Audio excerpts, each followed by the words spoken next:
Now, how many of you know Jesus is the bridegroom? You think he's going to allow us to be beaten up and abused? Well, I got quite a few more. We're not finished.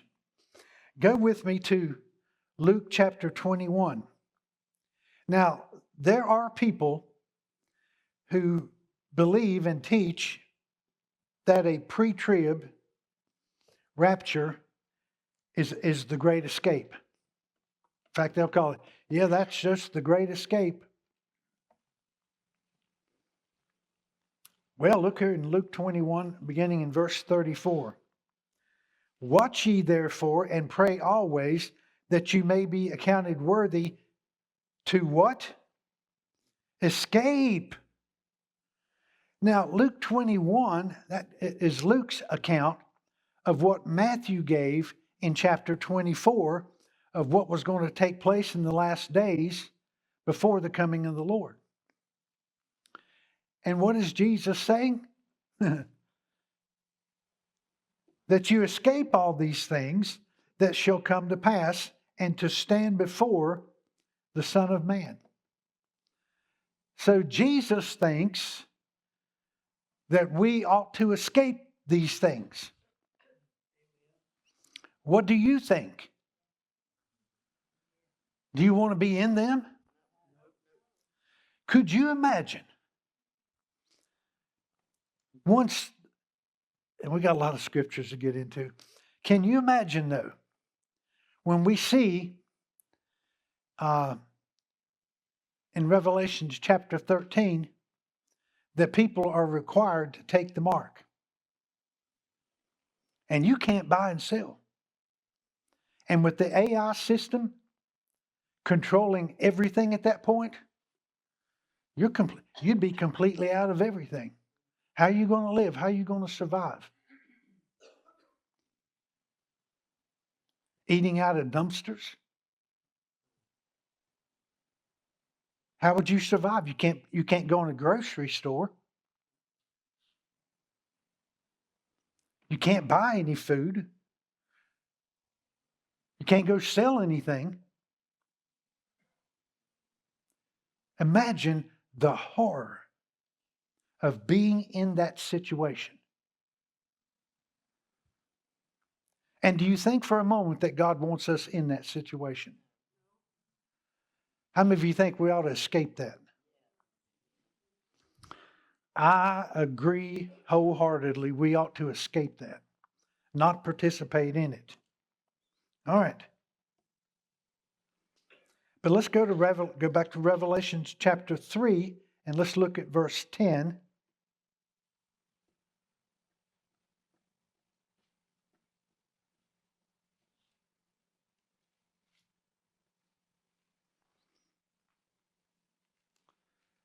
Revelations 3:10.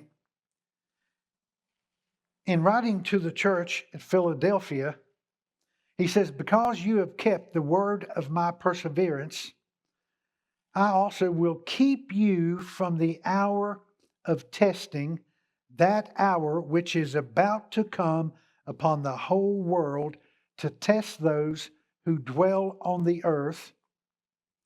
I am coming quickly. So what do we find again? To escape, to be kept in that hour of testing that's coming upon the whole world. It's an hour of testing. It's a period of great wrath, a time of great destruction. Do you realize that in the Great Tribulation, somewhere around 60 to 65% of the world's population will be killed?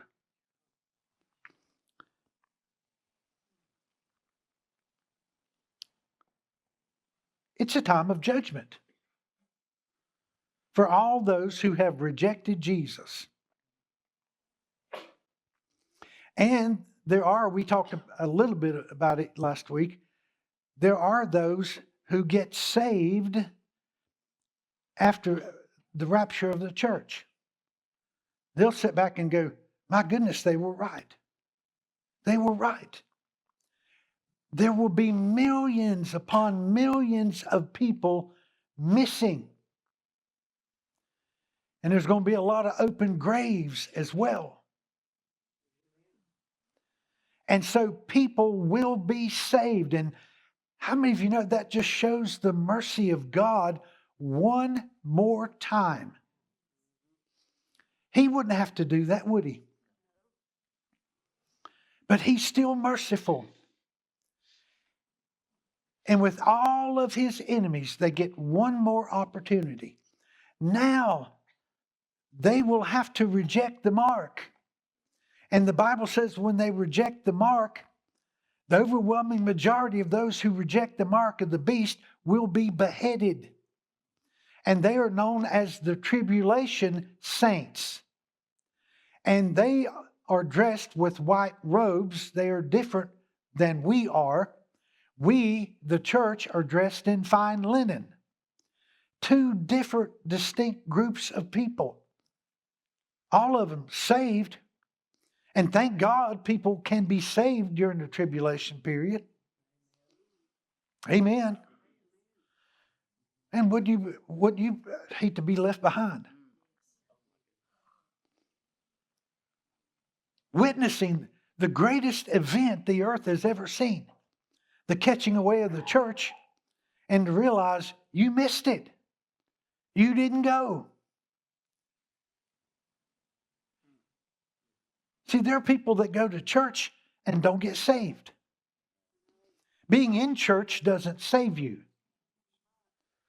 You can go to church for 50 years and that won't make you a Christian. No more than if you lived in a garage, it won't make you an automobile. You have to confess with your mouth. You have to believe in your heart. You have to accept the blood of Jesus as payment for your sin, because that's what it's all concerning, the sin of rejecting Jesus. It is a time of reconciliation in this tribulation period. I couldn't imagine that. The catching away of the church takes place, and I didn't go. But if I were lost, how many of you know I'd want to get saved? But that is certain death, because power, authority is given to the Antichrist to defeat all the believers and to overcome them during the Great Tribulation. He still thinks he's going to win.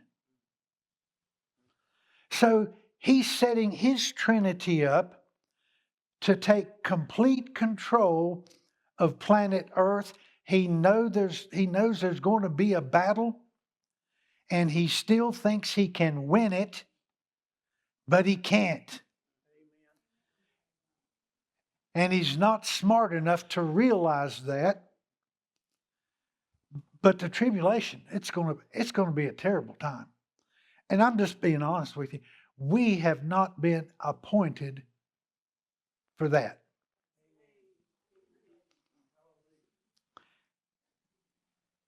Jesus said, unless those days had they not been shortened, nobody could survive. Can you imagine? Nearly 2/3 of the world's population killed in the judgments. When the seals are opened, they're called the seal judgments. Then you have the trumpet judgments. Then you go into the bowl judgments. It's just a time of great wrath upon the earth.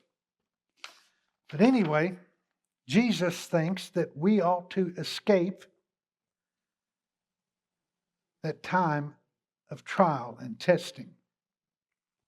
Now let's go to 1 Thessalonians chapter 4 and verse 13. We keep walking all the way around this. 1 Thessalonians chapter 4 and verse 13. But we do not want you to be uninformed or to be ignorant, brethren, about those who are asleep, that you will not grieve as do the rest who have no hope. For if we believe that Jesus died and rose again, even so God will bring with him those who have fallen asleep in Jesus. Now, we've talked a little bit about that. We're a triune being.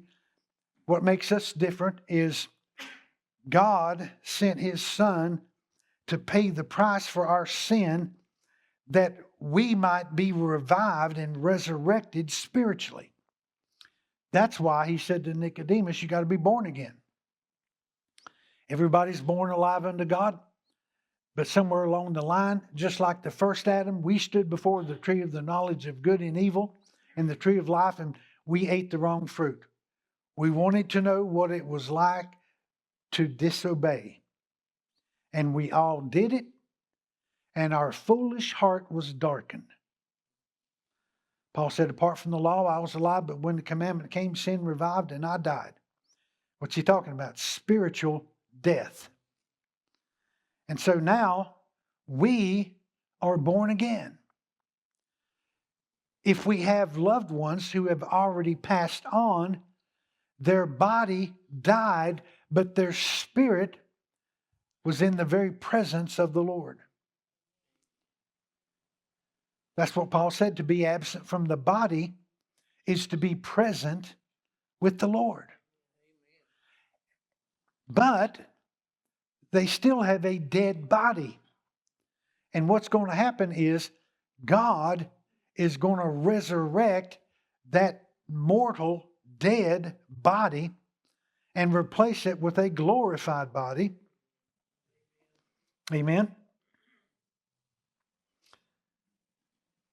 Verse 15, for this we say to you by the word of the Lord, that we who are alive and remain until the coming of the Lord will not precede those who have fallen asleep. For the Lord himself will descend from heaven with a shout, with the voice of the archangel, and with the trumpet of God, and the dead in Christ will rise first. Then we who are alive and remain will be caught up together with them in the clouds to meet the Lord in the air, and so we shall always be with the Lord. Now, he's not coming to the earth. This is the rapture. This is the catching away of the church. His feet will not touch the Mount of Olives. That's the second advent. But that day is going to come. Notice verse 18. Therefore, comfort one another with these words. Another great reason I believe that we are to be pre-tribulation in the rapture is because that's comforting. That's comforting. I mean, if I stood up here and said, oh, you're all going straight through the tribulation, and I just kept harping on that and going over that over and over and over that, I don't think you'd have any comfort in you whatsoever. Might even say, I don't know if I'm going back next Sunday if he's going to teach like that. He wants us to be comforted. Amen. It's comforting to know that God is going to give us a glorified body. One that doesn't age. One that doesn't grow old and fall apart. One that doesn't diminish. And he's going to first do that with everybody who has preceded us. And then we who are alive and remain, and think about it, we'll be the only group of people who's ever lived on this planet and didn't die physically.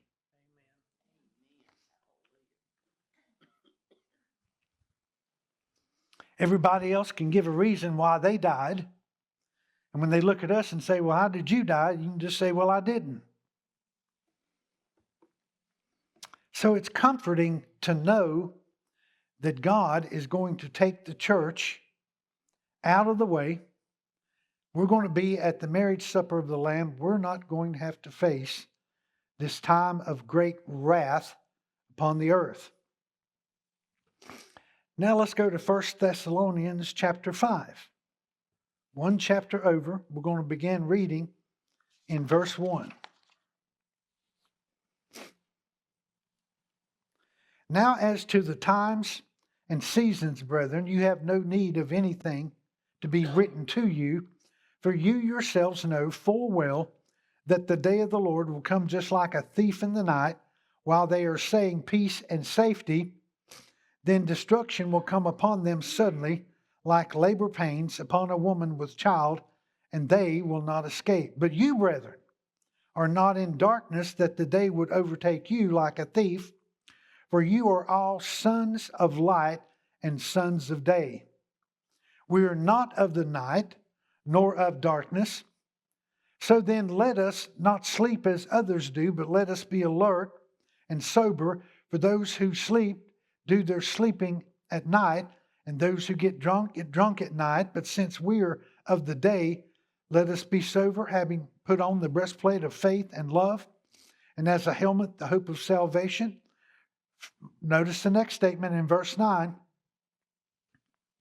For God has not destined us for, say it with me, wrath. We are not destined for wrath. And if we read it in Revelations chapter 6, everybody on the planet at that point recognized it. They recognize it is a time for the wrath of God and the Lamb, of which they are appointed for. But we have not been appointed for that wrath. Somebody sigh of relief. Amen. That's a beautiful statement, isn't it?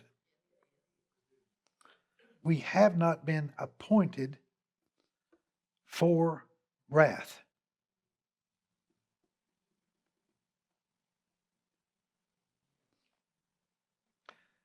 For God has not destined us for wrath, but for obtaining salvation through our Lord Jesus Christ, who died for us, so that whether we are awake or asleep, we will live together with him. Therefore, encourage one another and build up one another, just as you also are doing. It's encouraging to know. We're not going to have to go through all that.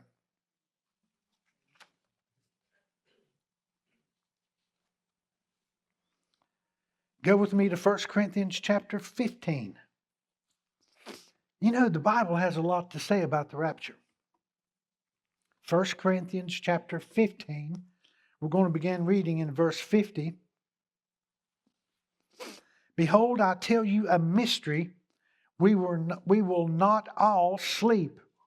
Not all of us are going to die, but we will all be changed in a moment, in the twinkling of an eye, at the last trumpet. For the trumpet will sound, and the dead will be raised imperishable, and we will be changed. For this perishable must put on the imperishable, and this mortal must put on immortality. But when this perishable will have put on the imperishable, and this mortal will have put on immortality, then will come about the saying that is written, death is swallowed up in victory. O death, where is your victory? O death, where is your sting? The sting of death is sin, and the power of sin is the law. But thanks be to God, who gives us the victory through our Lord Jesus Christ.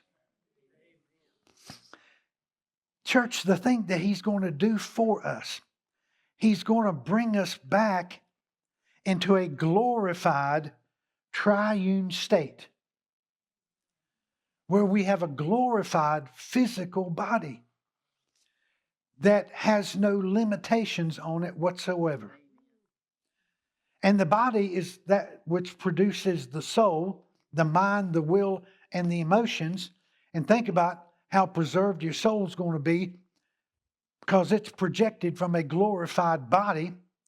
And then your spirit, you already are spiritually alive. It's not like we're entering into eternity. You and I have already done that. We've already made that decision. We've already been gloriously saved. We've just been stuck in a physical body that's still under the effects of Adam's treason. But that's going to change. And I believe it's going to change soon.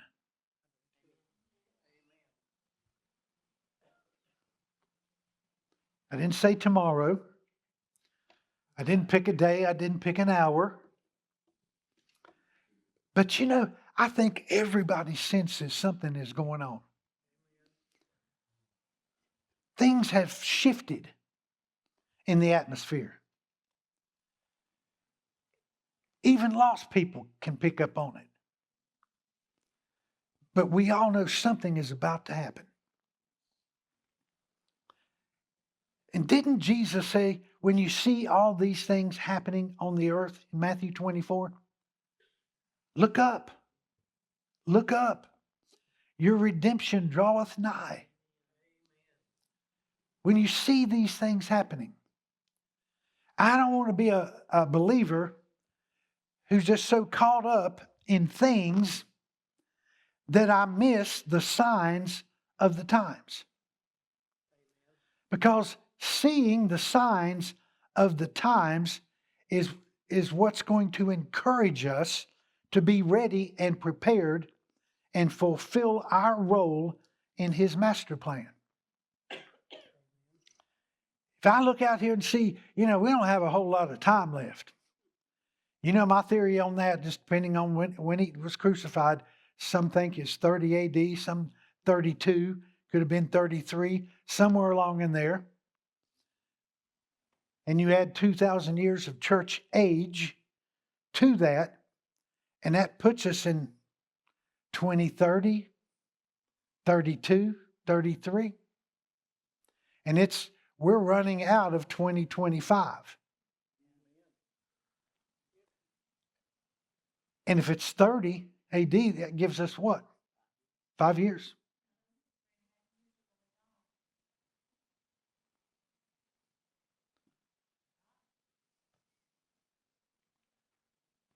Maybe so. But my point is, we're running out of time. We're running out of time. We've got to be ready. We need to reach everyone that we can with the gospel. If we really believe we're in the last days or seconds.